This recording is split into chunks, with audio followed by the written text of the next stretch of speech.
बागेश्वर धाम वाले बाबा जो आपके मन की बात जान जाते हैं, आपकी कहानी क्या है, आप सोच क्या रहे हैं, कौन सी अर्जी लेकर आए हैं, सब कुछ समझ जाते हैं। वो बागेश्वर वाले बाबा कहीं दूसरे निर्मल बाबा न साबित हो जाए। जानते हैं सर मैं ये बात क्यों कह रहा हूं? क्योंकि इस बाबा के धाम में एक महिला अपनी अर्जी लेकर आई थी। उसके गोद में एक छोटा सा बच्चा भी था और महिला का कहना था कि हमारी शादी हुए 4 साल हो गए, लेकिन 4 साल के बाद भी अभी भी कुछ भी ठीक नहीं है। मतलब इतना खराब है कि हमारे पतिदेव 4 लड़कियों से संबंध रखते हैं, माफिया हैं और चोरी डकैती छिनैती सब करते हैं। खैर बाबा तो चमत्कारी हैं, वो सब कुछ पहले से जानते हैं। वो बताने लगे कि तुम्हारे घर में गृह क्लेश बना हुआ है, सुख शांति नहीं है, चरित्रहीनता बनी हुई है और तुम्हारी लव मैरिज हुई है। जैसे ही बाबा ने कहा कि तुम्हारी लव मैरिज हुई है, महिला ने नाम में अपनी मुंडी हिला दी और यहीं पर पूरी कहानी पलट गई। अब अगर आपने वीडियो यहां तक देख लिया है तो आपसे निवेदन है कि इस लंबी वीडियो को पूरा ही देख के जाइएगा। अगर मैंने आपके बंद पड़े दिमाग के नस को खोल न दिया तो मान लीजिएगा कि कुमार अभिनव फैक्ट पर नहीं, ऐसे ही हवा में बातें करता है। जैसे ही बाबा ने कहा कि लव मैरिज हुई है, महिला ने कहा कि ऐसा कुछ नहीं है, बाबा तिलमिला गए। बाबा बोले कागजी कार्रवाई हुई है, बाबा बोले परिवार के खिलाफ हुआ है, सर्टिफिकेट सर्टिफिकेट सर्टिफिकेट। महिला ने हाँ कहा, लेकिन अगर आप उस वीडियो को ध्यान से देखेंगे तो आपको ऐसा लगेगा कि महिला कहना ना चाह रही है, पर बाबा या भीड़ के दबाव में कह हाँ रही है। खैर सच जो भी हो, बाबा ने कहा तो फिर तुम झूठ क्यों बोल रही हो, फिर हम और आगे बढ़ जाएंगे और आगे बढ़ जाएंगे तो तुमको बुरा लग जाएगा। तुम भी कम नहीं हो, तुम्हारा पति 3 को गुल खिला रहा है तो तुम्हारा भी एक जगह फंसा रहा, मुन्ना तुम्हारे पीछे पड़ा है, वही क्लेश मचा रहा है। बाबा आपके इस चमत्कार को नमस्कार है। महिला ने भी हाँ कह दिया, यानी महिला भी मान गई कि हमारा फसाड़ फंसा है, हमारे पीछे मुन्ना पड़ा है और हम भी चरित्रहीन हैं।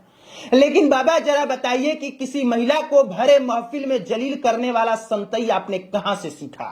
बाबा जरा बताइए किसी महिला के चरित्र पर सवाल उठाना, वो भी हजारों लाखों की भीड़ में, और फिर उसी से स्वीकार कराना कि तुम कहो हाँ, ऐसी वाली महात्मागिरी आपने कहां से सीखी है?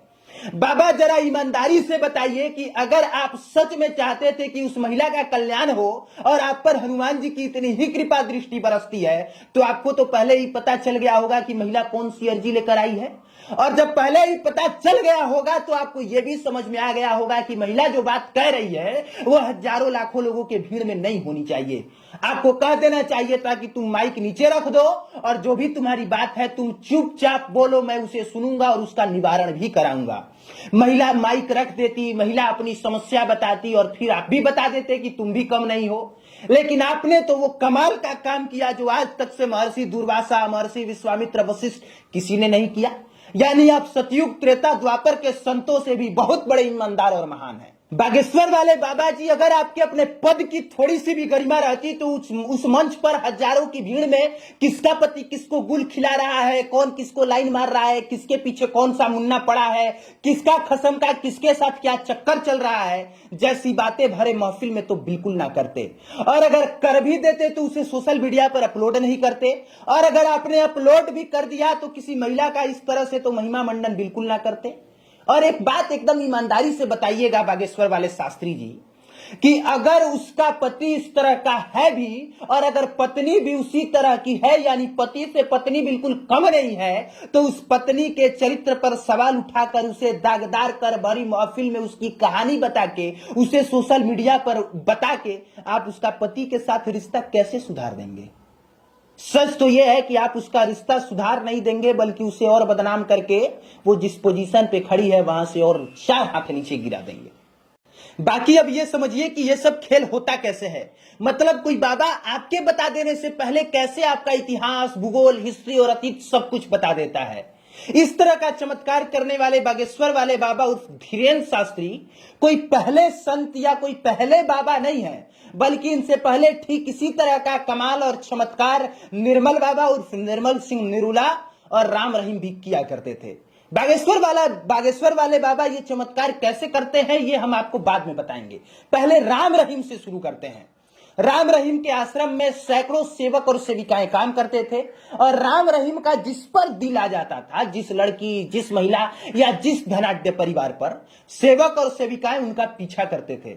मतलब इस काम को सफल बनाने के लिए महीनों का वक्त लगता था।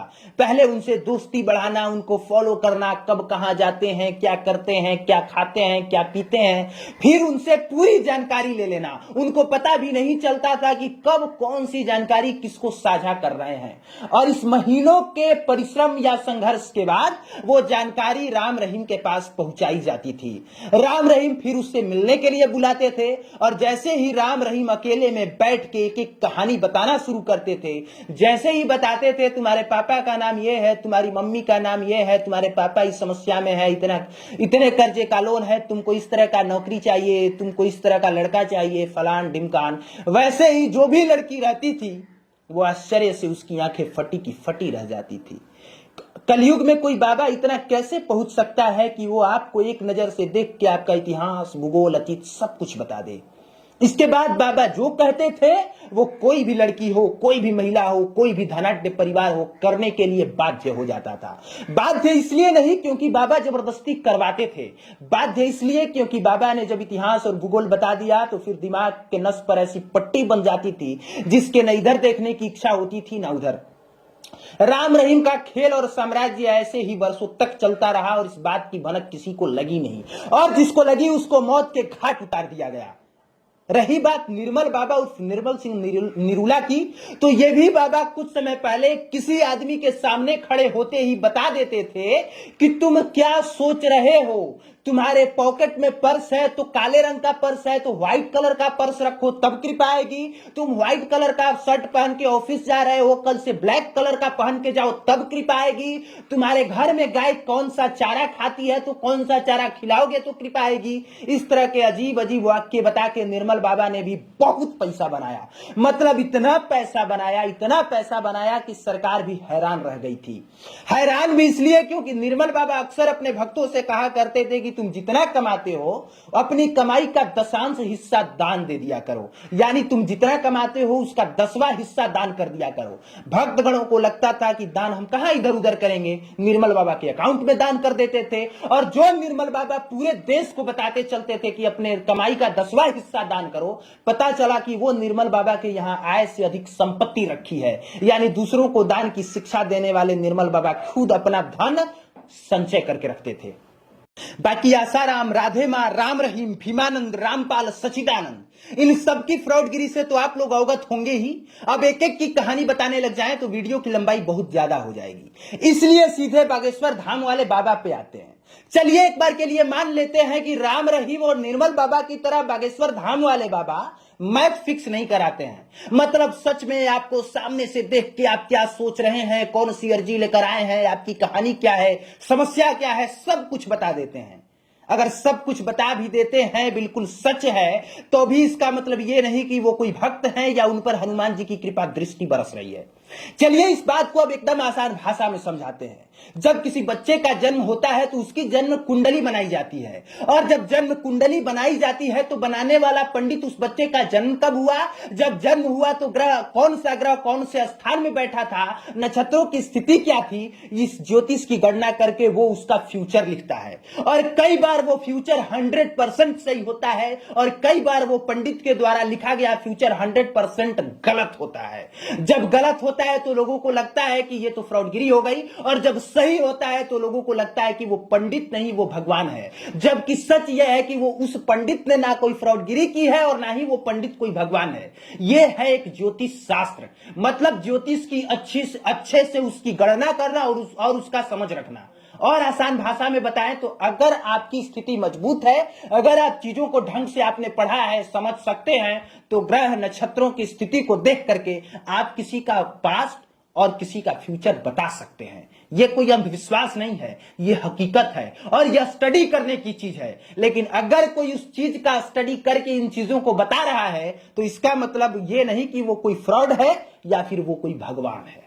हाँ, ये सच है कि उन सिद्धियों पर सिद्धि प्राप्त करके आपका भूत बताया जा सकता है, आपका वर्तमान देखकर भविष्य की उद्घोषणा की जा सकती है, पर इसका मतलब ये नहीं कि आप भगवान हो गए। इसका मतलब ये नहीं कि आप वो चमत्कार कर रहे हैं जो इतना अद्भुत है कि उसकी कल्पना भी कोई नहीं कर सकता।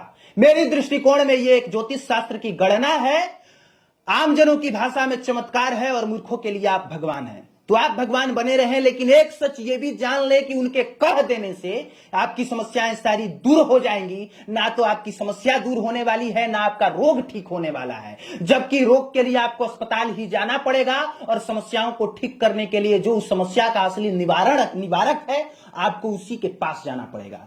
बस एक छोटे से उदाहरण से ही समझ लीजिए कि महिला आई थी अपने पति वाली समस्या को ठीक कराने। बागेश्वर वाले बाबा ने उनका वर्तमान और भूत बता के उसकी समस्या को इतना बिगाड़ दिया कि शायद अब उसका वो फ्यूचर भी ठीक ना हो पाए। अगर इतनी सी बात से भी अगर आपको समझ ना आए तो फिर इसमें गलती हमारी नहीं है, गलती आपकी है। हाँ, इतना जरूर है कि बागेश्वर धाम वाले बाबा ने इस महिला को देखते ही कह दिया था कि तुम बहुत मुंहफट हो, बात बात में गाली दे देती हो, और गाली देते वक्त तुम्हारा मुंह बिगड़ जाता है। और जैसे ही ये महिला अपने घर गई, सबसे पहले बाबा की कही हुई यही बात बिल्कुल सच हुई, क्योंकि जैसे ही वो घर गई, सबसे पहले बागेश्वर धाम वाले बाबा को ही गाली देती नजर आई।